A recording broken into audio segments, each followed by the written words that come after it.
So is this what we got to look forward to? Another year of crossing your fingers to the RNG gods. Another year where your actual skill feels like an afterthought to the stats on some virtual card you probably paid way too much for. NBA 2K Myteam. It was supposed to be the ultimate basketball fantasy game, right? Now, honestly, it feels like it's about to completely fall apart. With NBA 2K26 on horizon, 2K's silence is deafening, and the whole community is just waiting. We're not talking about a few little tweaks here.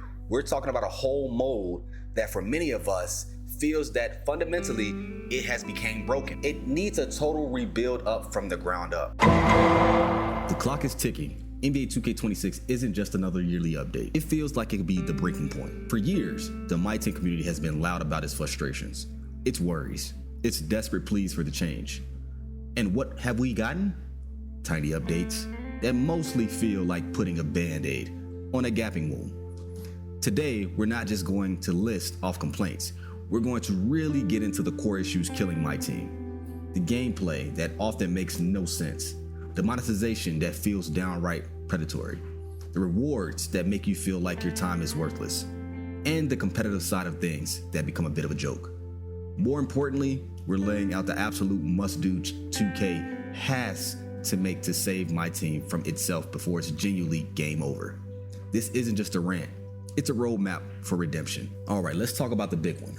RNG and its evil twin, predatory monetization. Myteam is at its core a card collecting mode and getting those cards.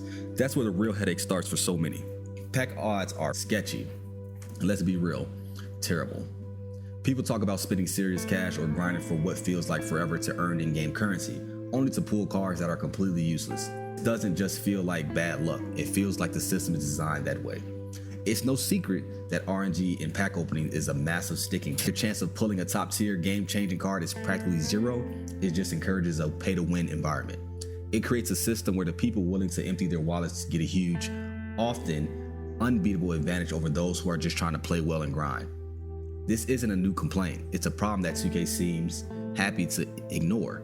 Probably because, let's face it, it makes them tons of money. Then you've got the RNG and gameplay itself. Beyond just packs, people report totally inconsistent game outcomes. Shots that absolutely should not go in. Shots that should go in. And vice versa. A little randomness is fine. It's like real basketball. But too much RNG just makes skill relevant. Hitting multiple threes one game and then all of a sudden going 0 for 8 in the next within the exact same timing and shot quality, that feels like the game is just deciding who to win. We all have been there where we've seen the lows and the highs. We've seen new players to old players. A lot of new up-and-coming guys that's coming into Myteam community, man. You know, hey, congratulations, you guys. Keep doing what you guys are doing as well. But really the big thing and the big issue has been is the fact that we see the transition and changes of the game itself. Myteam has came a long way, but the biggest thing is that I feel like they're stopping and they're lacking. Back in the day, man, Myteam had a huge community standpoint to where the stage, it was a preference on stage provide to where they actually cared about the Myteam community, right? And we would like to see that. We would like to see that again. We would like to see a stage for the Myteam players, just like there's a stage for the NBA Pro-Am players. At the end of the day, man, you know, we still exist too. We missed the 250K tournament, and I'm gonna get into that on the next section, but my thing is right now, what I'm discussing is about pretty much the dribble moves. Nothing wrong with the dribble moves, but if you guys can take advantage with dribbling, which I need to learn how to get better with dribbling, that is a great opportunity for you to add to your game. My biggest thing is I run a very high strategy IQ game of basketball where I run plays. A lot of people hate that because a lot of people like to find the cheesiest dribble move and, you know, it glitches their player, the AI defensive player out and get in position for you to score every single time. My thing is also when it comes down to that point is everybody just running to the corner and fading threes. That should not be a thing. Don't get me wrong, I'm not saying fades can't happen, but when it's happening on a consecutive basis where stamina doesn't matter, we need to really think about making stamina actually matter, because you should not be able to make back-to-back contested shots going to the corner fading threes at that, especially shooting it with Yao, especially shooting it with Wemby. I don't care what it is. You know, at the end of the day, we know they are great three-point shooters, and we know those bigs are not great three-point shooters. I get it's Myteam. I get it's going to make it fun at the end of the year, but in the beginning of the year, when you do find exploits, people tend to abuse them to their advantage. And I mean, I know people might say, hey, you should abuse it to your advantage. I can't. It's just not in me to do that because it's like I feel like when I play the game, I'm playing in real life. Let's kick things off with what happens on the court, because if the actual game isn't fun, what's the point? Way too long, my team has been ruled by mechanics that just feels off. We've seen it shift, maybe even devolve, into this crazy high stats versus crazy high stats mess where pretty much every player, no matter who they are in real life, can do everything and anything. This completely kills any real strategy. Why bother building a team with specialists when your 7-foot center can dribble like a point guard and shoot like Stephen Curry in his prime? Everyone's saying it. Players are desperate for gameplay where skill actually matters again. Well, at least me. There's a huge demand for pure green windows and shooting, meaning your timing and whether you took a smart shot should be the mainly decides if it goes in, not some random number generator deciding your fate on wide open threes. We're sick of watching perfectly timed release bricked, while our opponents are draining heavily contested, ridiculous bailout shots just because their card has a higher rating. It feels more like playing a slot machine than basketball. And then there's the movement and dribbling. 2K25 tried to tighten things up with new dribble combos, pro touch shooting, but for many, the reality has been a meta that's still way too easy to exploit. With certain animations, players who've mastered cheesy dribble moves or specific animation triggers often get a totally unfair advantage, making good defense pointless. This isn't about skill, it's about some mechanics just being flat out unbalanced, leading to a frustrating and predictable online game. The defensive AI, even though it's supposed to be smarter, still can't handle these exploits and server lag. That can turn the perfectly played defense possession into an easy layup for the other guy.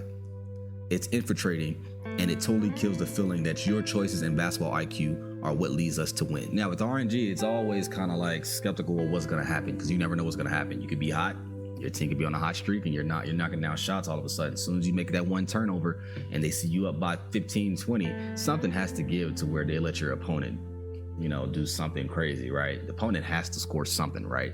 So at the end of the day, that's what it comes to the RNG effect of how the game comes. I do mind it, but I don't really look too much into it because, at the end of the day, I like to play defense. So my thing is defense first, offense second for me. So if it does work and it does stick, and I just look at, I'm timing my shots the same way every single time, and it's like I'm missing. Let me call a timeout because I gotta figure it out. Is it really me or is it RNG? What do you guys think in the comment section below? Finally, let's talk about competitive integrity or serious lack of it. For a mode that wants to be an esport with big tournaments like the 250K, the basics of fair play often feels pretty shaky. Cheating, even with systems like easy anti-cheat on PC, is still a worry on all platforms. But even beyond actual cheating, the very mechanics we've been talking about, easy to exploit gameplay, RNG deciding outcomes, and pay to win advantages, all mess with the true competition should be. Matchmaking is another ongoing headache. Players are constantly getting thrown into ridiculously unbalanced matchups facing God squads when they're just starting out, or getting stuck with teammates in co-op modes who make the whole thing unbearable. Skill-based matchmaking, if it's even really a thing, often feels invisible or just badly done. This leads to frustrating blowouts and feeling like the playing field is almost never really there. The salary cap mode is a step in the right direction for roster balance, which is good, but its impact needs to be much bigger and more widespread. And then there's the whole setup of competitive. There's a whole setup of competitive play can feel unrewarding or just too hard to get into. If the path to serious competition is confusing, or if the rewards for climbing ranked ladders don't make up for the huge effort and frustration, why would anyone bother? The community wants a competitive scene that actually alive, with more frequent events, clear ways to get involved, and a system where skill, not how much money you spent or how well you can abuse exploits, is what really decides who wins. Even things like in-game settings, like shot timing profiles not being universal for online play, create an uneven playing field. I'm just saying, man, 250K is last one was 2K23, and I know a lot of us was so hyped. We were so hyped for every year when 250K dropped because that's the biggest time. That's like a huge thing for the Myteam community to get their name out there, whether it's on Twitch, YouTube, or etc. At the end of the day, a lot of creators out there are trying to grow their name and grow their brand at the same time. Within the field of my team, that was the bread and butter. That was like pretty much our finals, like our NBA finals championship. we grind to make it to the playoffs, which is qualifying. When you qualify, you consider made it to the playoffs. And being able to play in that stage brings the hype and opportunity. So when 2K goes live during the playoff rounds, everybody's tuned in to see the top best MyTEAM players. The interviewing aspect, when I played back in 2K20 and just getting a call from 2K and LD and them asking me questions and interviewing me during the game, before my games, it was like, man, I felt like I was a part of something to where that, all right, I gotta lock in even more, you know? So at the end of the day, that's the stuff that needs to come back. You look at Madden. Madden always does it every year. They have a big pool of money and they host multiple tournaments into a bigger tournament. I would hope that within NBA 2K, the team could find a way to bring a big pool tournament. I know they're working with 1UP and doing some things on the side, but within 2K itself, bring that MyTEAM stage back. Now I'm gonna get into this point as far as in talking about cheaters.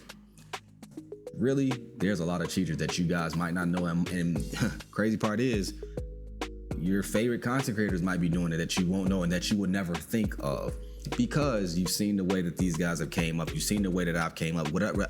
You would never know who's cheating and who's not.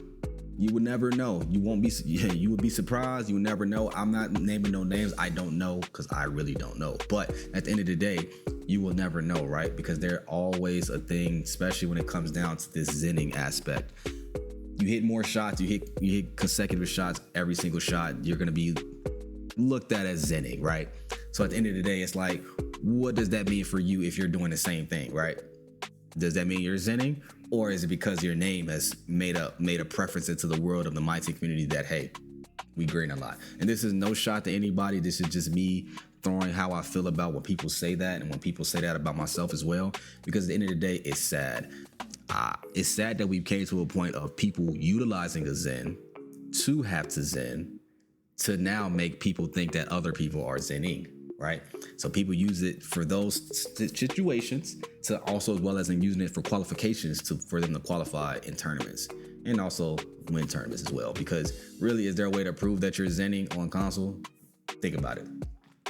But my thing is the real thing is, if you want to take away zenning, you got to bring people to the stage. Hey, you. I want all you guys to be in one room and we're going to play on this system. Ain't no zens. You play right next to that person. Bring that Madden feel, because like I said before, I've never seen a 2K feel where the guys that made it to the playoffs or the qualification rounds play right next beside each other, besides the people that played in the finals. I want to see, I want to be able to see that. Hopefully that can happen down the line, because I know it can. I know COVID had took an effect back in 2K20 and all that, and etc. But, you know, we are out of that stage, and I feel like they can definitely change the game on another level if they put the time, the money, and effort into doing that. You guys think so? Let me know in the comment section below. But this is your boy RJ. I just want to top onto those topics and wish list of 2K26. If you guys want to make more videos like this, let me know in the comment section below. Follow me on Twitter. I go live on Twitch. When I go live, you guys can tune in as well there. But we're on the road to try to get to 10K subscribers, man. 2K Community Day is coming. So, hey, maybe I can put some more content out. Hopefully you can see your boy at Community Day. You know, let's try to push and let's try to let everybody know, like, hey, get RJ Watts to 2K Community Day, because we do need some MyTEAM creators to be at 2K Community Day. We don't never see any MyTEAM creators that are legitimately at a top tier level of being good at MyTEAM. We always see a bunch of pro-am guys or, you know, park players. Get some actual MyTEAM content creators there. So I just want to say, I hope you guys enjoyed this video. Make sure you guys like, subscribe, comment. And like I stated before, man, if you guys want to see more of this, let me know in the comment section below. What would you guys want to see more videos of? Talk a little bit more about 2K26, because really 2K25 for me, MyTEAM is kind of like to the dead end, but at the same time, I know I kind of dabble into making 2K content, but also posting content. This channel is variety content, but my 2K roots is always there, forever there. So at the end of the day, it's your boy RjwattsTV with another video for you guys. Appreciate everybody once again. Like I said, man, when we go live on Twitch, come pull through. Follow me on Twitch. Let's get it.